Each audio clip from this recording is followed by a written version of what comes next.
सरकार से पत्रकारों को क्या क्या सुविधाएं मिलती रहीं और कैसे कैसे उसको छीना गया और अब क्या क्या मिल रही हैं। पत्रकार वहाँ जाते थे, उठते बैठते थे, प्रोग्राम होते थे, वर्कशॉप होती थी, कुछ ना प्रोग्राम बना रहे।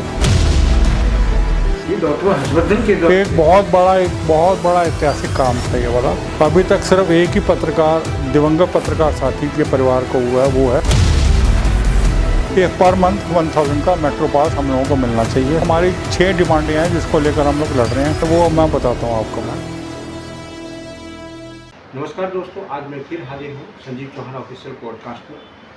इस पॉडकास्ट में हमारे साथ जो गेस्ट हैं WGI के general secretary, Delhi press accreditation के पूर्व मेंबर। हम जानेंगे कि पत्रकार के जगत में जो भूचाल आया है, जो कुछ बहुत ज़्यादा लॉन्ग पीरियड तो बात नहीं कर सकते, लेकिन कुछ ही सालों में पत्रकार जगत में वो भूचाल आया है जिन्होंने कि एक नया आयाम दिया है। एक WGI संस्थान के द्वारा किस तरह से पत्रकारों को सुविधा पहुंचा रहे हैं, किस तरह पत्रकारों की भलाई कर रहे हैं, किस तरह पत्रकारों को हर एक सुविधाओं से जो है अवगत करा रहे हैं। आपसे हमारा जो अहम सवाल है, दिल्ली सरकार के पत्रकारों को क्या क्या सुविधाएं मिलती हैं? मैं इसको 2 पार्ट में लूँगा मैं जी। क्या क्या सुविधाएं मिलती रहीं और कैसे कैसे उसको छीना गया और अब क्या क्या मिल रही हैं। तो 3 पार्ट हो गए। सबसे पहले मैं बताऊंगा कि भी दिल्ली सरकार के जो मान्यता प्राप्त पत्रकार हैं करीब 450 के करीब होंगे मेरे ख्याल से इस समय जो है। टाइम टू टाइम ऊपर नीचे होता रहता है। दिल्ली की बात है। हाँ, दिल्ली की। तो उनको जो सुविधाएं मिलती थी, पहले मैं उस पर जाऊंगा मैं कि क्या क्या सुविधाएं मिलती रही हैं टाइम टू टाइम।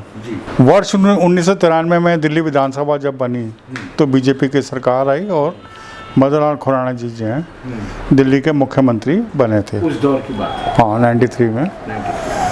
तो सबसे पहले जो है खुराना जी एक दिल्ली के शेर कहे जाते थे दिल्ली की राजनीति में। उनकी राजनीति अलग। हाँ, उनकी राजनीति जो है, कोई पत्रकार चले जाता था, खुलेआम उनके कक्ष में चला जाता था, कोई दिक्कत नहीं थी, और अपनी बात रखता था और उसको मनवाता था वो बड़े प्यार से। हाँ, खुराना जी तो खैर उनका मुकाबला तो खैर करना ही बड़ा मुश्किल है हर एक के लिए। वो दौर था। तो खुराना जी जो है मीडिया फ्रेंडली माने जाते थे। सबसे पहले खुराना जी ने जो है दिल्ली का जो प्रेस एरिया है बहादुर शाह जफर गंज मिलते हैं, जहाँ पर कि सारे मीडिया के ऑफिस थे पहले, और कुछ अब बचे कुछ हैं अभी भी। तो वहाँ पर टाइम्स ऑफ इंडिया के बिल्कुल सामने एक अंडरपास था, अभी भी है वो। वहाँ पर दिल्ली का सबसे पहले एक दिल्ली मीडिया कॉफ़ी होम उन्होंने स्थापित किया था पत्रकारों के लिए, मीडिया कॉफ़ी होम। उसका उद्घाटन हुआ, बड़ा भव्य उद्घाटन हुआ उसमें, और वो पत्रकारों ने उसका, वो दिल्ली टूरिज्म उसको ऑपरेट करता था वो। अच्छा। दिल्ली गवर्नमेंट का DTDC। पत्रकार वहाँ जाते थे, उठते बैठते थे, प्रोग्राम होते थे, वर्कशॉप होती थी, कुछ ना प्रोग्राम बना रहे। साल भर होली, दिवाली, ईद, ये वो फंक्शन वहाँ पे चलते रहते थे। पत्रकारों का जमा। वो एक तो वो फैसिलिटीज़ हमें शुरू हुई थी। वर्ष 1995 में जो है डॉक्टर हर्षवर्धन जब हेल्थ मिनिस्टर बने दिल्ली के, उस समय वो एक भाजपा की तरफ से, हाँ, उस समय वो बिल लेके आए थे, Delhi press reporter medical aid rules 1995। बड़ा एक ऐतिहासिक बिल था, पूरे इंडिया के मीडिया के लिए एक तरह से वो ऐतिहासिक बिल था, एक वरदान साबित हुआ। वो ये बिल था कि दिल्ली सरकार के जो मान्यता प्राप्त पत्रकार हैं वो, उनके मदर फादर, हस्बैंड या वाइफ, और 18 साल की उम्र के जो उनके जो बच्चे हैं, उन सबको मेडिकल की वही फैसिलिटीज़ मिलेंगी जो कि क्लास 1 गस्टेड ऑफिसर्स को मिलती हैं। क्लास 1 गस्टेड ऑफिसर जो कि नंबर 1 के जो है माने जाते हैं, IAS ये वो, जो उनको फैसिलिटीज़ मिलती हैं मेडिकल की, वही फैसिलिटीज़ मिला करेंगे। ये डॉक्टर हर्षवर्धन के एक बहुत बड़ा ऐतिहासिक काम था ये वाला, उस समय डॉक्टर हर्षवर्धन और बीजेपी सरकार का। वो उसका फ़ायदा लेना पत्रकारों ने शुरू कर दिया। पत्रकारों की सैलरी, गिनी चुनी सैलरी होती है पत्रकारों की। अब किसी के माता पिता बीमार हुए, सरकारी अस्पताल ले गया, उसको VIP रूम मिल रहा है, सारा उसका इलाज हो रहा है, माता पिता भी खुश कि बेटा जो है कितनी अच्छी जगह जॉब कर रहा है, कैसी फैसिलिटीज़ मिल रही हैं, ये सारी फैसिलिटीज़ उनको मिलनी शुरू हो गई थी। ये मिलती रही ये वाला। वो मिल रहा है। उसके बाद शीला दीक्षित जी की सरकार आ गई। उनके कार्यकाल में जो है कई प्राइवेट हॉस्पिटल्स और पैथ लैब्स वो दिल्ली गवर्नमेंट के पैनल में आ गए। अब दिल्ली गवर्नमेंट के एम्प्लॉइज़ भी वहाँ जाकर ट्रीटमेंट कराने लगे, बड़े बड़े प्राइवेट हॉस्पिटल में पैथ लैब में टेस्ट कराने लगे, और क्लास 1 गेस्टेड ऑफिसर भी जाने लगे और पत्रकार भी जाने लगे। दोनों मिल जाए। एक ये जो है शीला दीक्षित के कार्यकाल में एक नई चीज़ जुड़ी थी, ये वाली जो है। तीसरी एक फैसिलिटीज़ जो थी वो थी डीटीसी की। डीटीसी की, हाँ। पहले तो 93 में डीटीसी चलती थी ना, तो रिपोर्टिंग करने जाते थे पत्रकार, आमतौर पर व्हीकल तो कम ही होते थे पत्रकारों पे, तो डीटीसी की बसों में जाते थे वो। तो साप सिंह वर्मा जी ने जो है पत्रकारों को डीटीसी में यात्रा करने की छूट प्रदान साप सिंह वर्मा जी ने की थी। अच्छा, वो एक उस कार्ड समय बना के उन्होंने हाँ कर दिया था। हाँ, वो कार्ड मिलता था डीटीसी का, और उसके जरिए जो है किसी भी डीटीसी बस में हम चले जाते थे और उसको मिल। शीला दीक्षित जी का कार्यकाल आया तो उन्होंने उसमें एड ऑन ये कराया कि जो एसी बसें हैं, रेड लाइन ब्लू लाइन जो भी चल रही हैं दिल्ली में, उसमें भी लागू होगा, और दिल्ली एनसीआर में लागू होगा। दिल्ली एनसीआर, गाजियाबाद, नोएडा, ये वो जो हैं, गुड़गांव, फरीदाबाद, वहाँ भी ये कार्ड चलेगा। ये शीला दीक्षित के कार्यकाल में हुआ था। और जो पहले जो कार्ड ये बनता था, ये वाला डीटीसी का, हर मंथ बनता था। शीला दीक्षित के कार्यकाल में जो है ये 3 मंथ का बनना शुरू हो गया था। एक फैसिलिटीज ये मिली थी कि भाई जो मान्यता पत्रकार हैं उनके गाड़ियों के लिए पार्किंग स्टिकर जो है वो हर पत्रकार को 2-2 स्टिकर मिलने लगे थे। वो दिल्ली गवर्नमेंट के ऑफिसर्स में गाड़ी ले जाते थे पत्रकार, अस्पतालों में ले जाते थे दिल्ली सरकार के, दिल्ली नगर निगम के ऑफिस में चले गए, एनडीएमसी में चले गए, तो गाड़ियों को उनको जो है पार्किंग नहीं पे करनी पड़ती थी। अच्छा, एक ये मिली थी है। एक फैसिलिटीज़ मिली थी शीला दीक्षित जी के कार्यकाल में, दिल्ली जर्नलिस्ट वेलफेयर स्कीम, वो शीला दीक्षित जी लेकर आई थी। किसी पत्रकार का आकस्मिक देहांत हो जाए तो उसके परिवार को 3 लाख का उसमें जो है सहयोग मिलेगा। ये फैसिलिटीज़ जो है शीला दीक्षित जी लेकर आई थी। ठीक है, कोई हैंडीकैप हो जाए तो उसके परिवार को इतना मिलेगा, कोई बीमारी जो है बड़ी बीमारी हो जाए तो उसको इतना मिलेगा। ये दिल्ली जर्नलिस्ट वेलफेयर, हालांकि इस स्कीम का जो फ़ायदा जो है अभी तक सिर्फ एक ही पत्रकार, दिवंगत पत्रकार साथी के परिवार को हुआ है, वो है रोशन अली। अच्छा। इसके अलावा आज तक उसका फ़ायदा किसी को नहीं मिला है, क्योंकि केजरीवाल की सरकार आ गई थी बाद में तो और उसने तो किसी ने कुछ किया ही नहीं है, उन्होंने तो छीना ही है, उन्होंने तो किसी पत्रकार को पत्रकार ही नहीं माना। अब दूसरा सवाल आता है कि अब पत्रकारों को क्या क्या सुविधाएं मिल रही हैं इस समय, वो मैं बताता हूँ आपको। मैं जो सबसे पहले आता हूँ मैं media coffee home. Media coffee home जो है शीला दीक्षित जी के तीसरे कार्यकाल में वो दिल्ली टूरिज्म ने हाथ खींच लिया और वो प्राइवेट प्लेयर्स के हाथ में चला गया। वो प्राइवेट लोग उसको चलाने लग गए। ठीक है, एक तरह से मीडिया कॉफ़ी होम तो रहा ही नहीं, वो एक रेस्टोरेंट बन गया रूटीन वाला। केजरीवाल की गवर्नमेंट आई तो उन्होंने जो नाम पट्टिका लगी हुई थी खुराना जी वाली मीडिया कॉफ़ी होम की, उन्होंने वो भी हटवा दी। अच्छा, वहाँ से मीडिया कॉफ़ी होम हटवा? हाँ, मतलब वो जो नाम पट्टिका लगी हुई थी कि खुराना जी ने उद्घाटन किया वो किया, वो भी उन्होंने केजरीवाल जी ने की गवर्नमेंट ने वो हटवा दिया। और एक तरह से प्राइवेट वो जो रेस्टोरेंट था वो प्राइवेट रेस्टोरेंट वो चलना शुरू हो गया।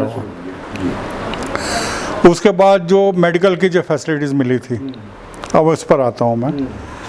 मेडिकल की जो शीला दीक्षित के जो तीसरा कार्यकाल था उसमें वो एक नोटिफिकेशन लेकर आई कि पत्रकार अगर बेहोश पड़ा हुआ है और कोई उसको उठाकर प्राइवेट हॉस्पिटल में लेके जाएगा तभी उसका प्राइवेट अस्पताल में इलाज हो सकता, नहीं तो इलाज नहीं हो सकता।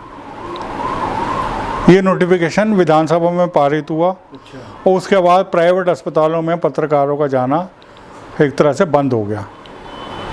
कोई बहुत ज़्यादा सीरियस हो, कोई उठा के लेके जाए तभी उसको जो है रिलीफ मिल पाएगा, वही जा सकेगा, नहीं तो नहीं जा सकेगा। अच्छा, हम लोगों ने उसका विरोध भी किया, लेकिन वहाँ से ब्रेक डाउन। हाँ, फिर उसके बाद केजरीवाल जी की गवर्नमेंट आ गई। अब हम लोगों का रास्ता क्या बचा था? गवर्नमेंट का अस्पताल, दिल्ली गवर्नमेंट का अस्पताल, वही बचे थे, वहीं जा सकते थे। उसके बाद जो रास्ता बचा कि अब चलो दिल्ली गवर्नमेंट में जाना शुरू कर दिया अस्पतालों में, वहाँ ट्रीटमेंट करा रहे थे। केजरीवाल के जो पहला जो टेन्योर था वो तो ठीक ठाक चलता रहा।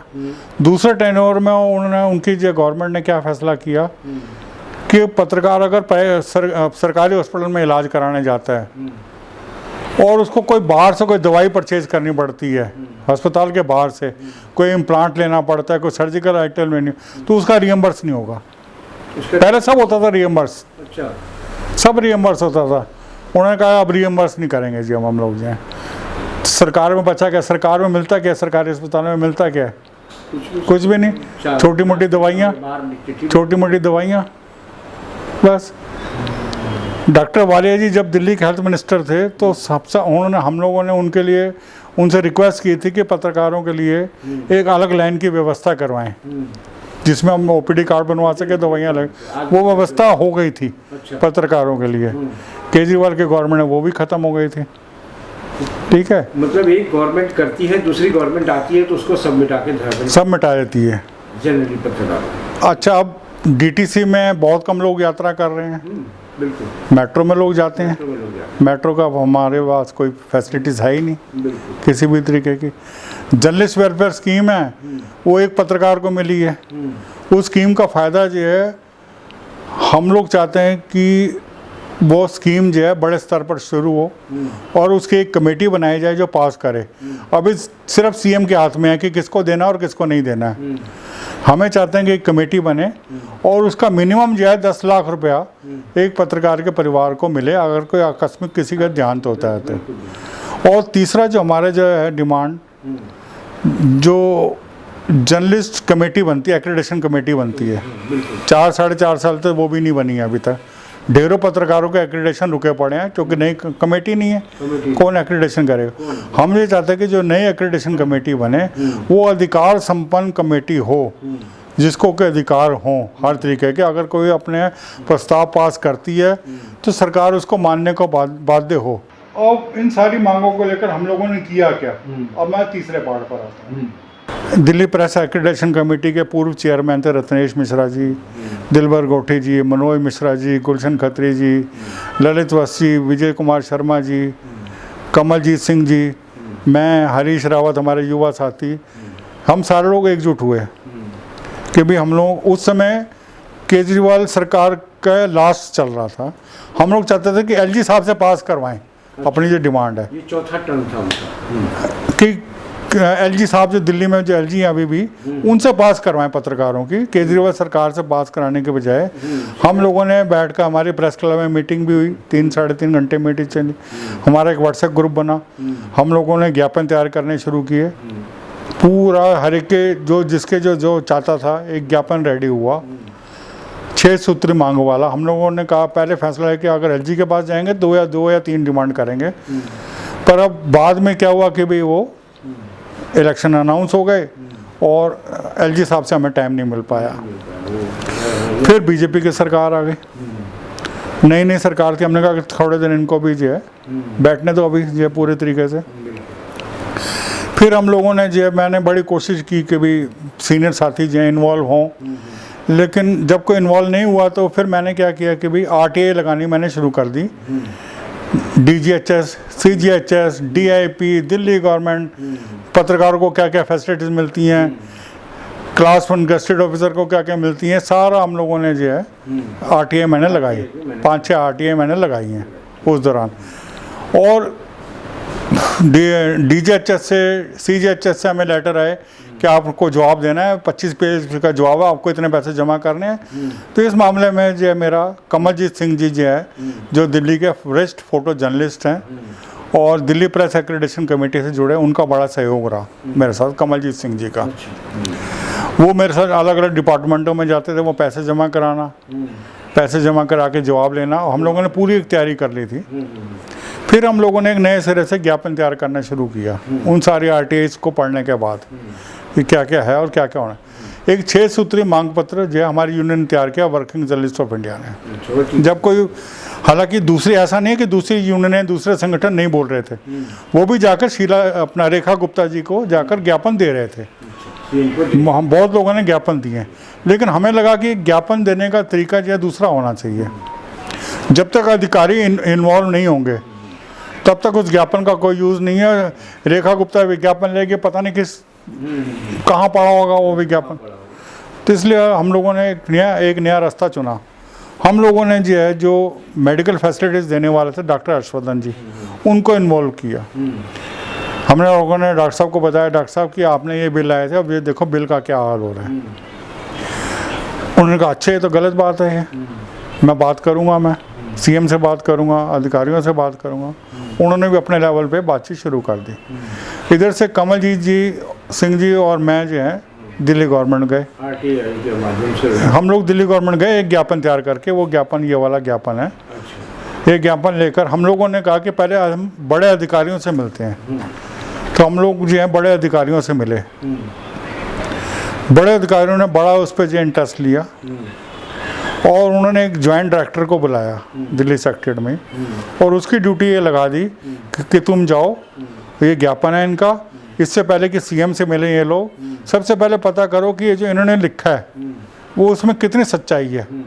और हमारा जो डिपार्टमेंट है director of information and publicity, उनसे रिमार्क्स लो कि क्या क्या इसमें हुआ, क्या क्या करने वाला है, क्या क्या अमेंडमेंट होने चाहिए, क्या क्या करे सरकार। उन्होंने हाँ अधिकारियों ने कहा कि जब हम ये रिमार्क्स आ जाएंगे तब आपको सीएम से मिलना, तब हम सीएम को बताएंगे कि ये चीज़ें इसमें हो सकती हैं और ये चीज़ें नहीं हो सकती हैं, ताकि आप लोगों को भी क्लियर रहे।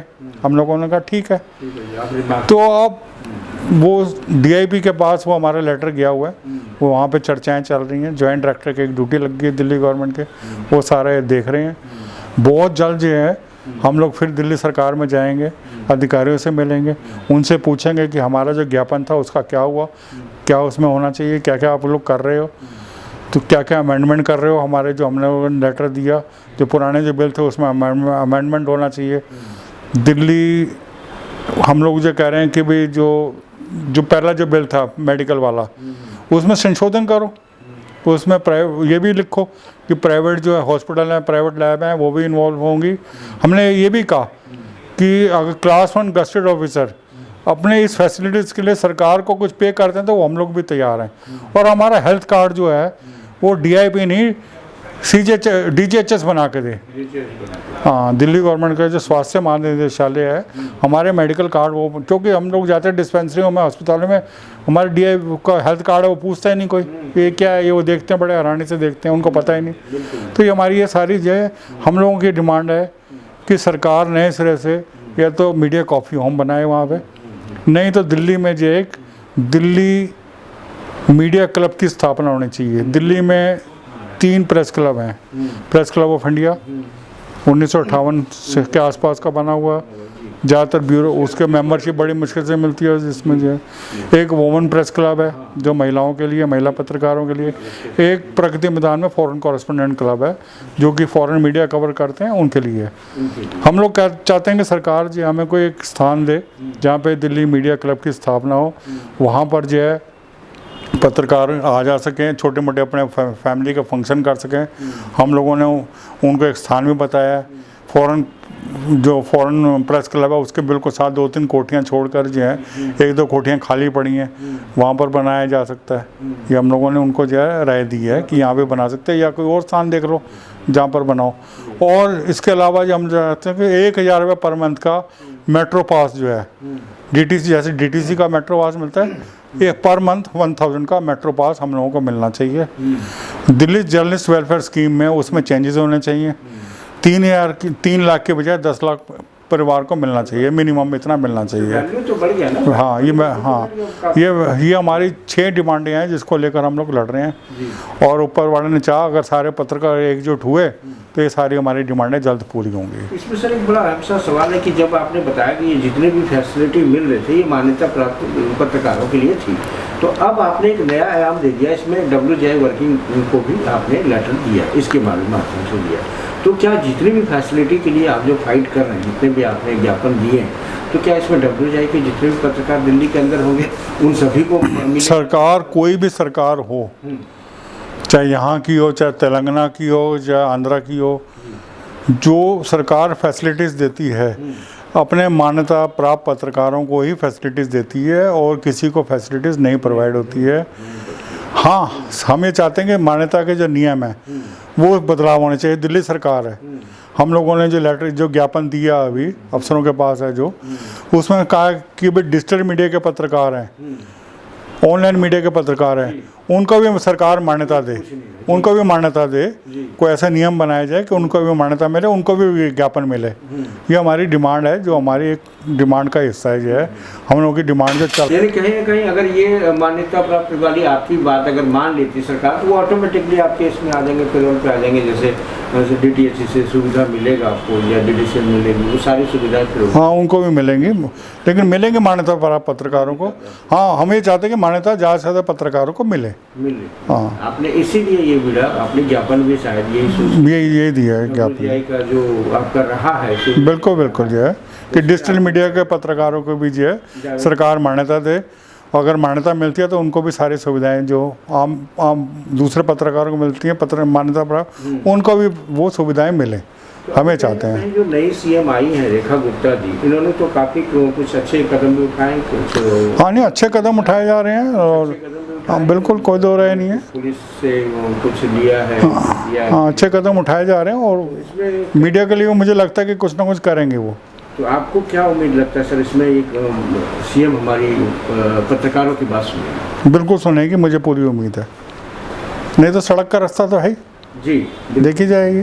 बहुत अच्छा लगा सर आपसे बातचीत में। पत्रकारों के लिए जो आपने किया है वो तो माननीय है और सराहनीय है। आपके इतना तो कोई कर नहीं सकता जितना आपने प्रयत्न किया है पत्रकारियों के लिए और पत्रकार की सुविधा के लिए जो आपने उठाया कदम। बहुत अच्छा लगा सर आपसे बात करके। फिर हम हाजिर होंगे एक बार नए एपिसोड में, चर्चा करेंगे पत्रकारों के लिए। जब भी आप कुछ अचीवमेंट करेंगे तो हमें एक बार जरूर मौका मिलेगा। धन्यवाद।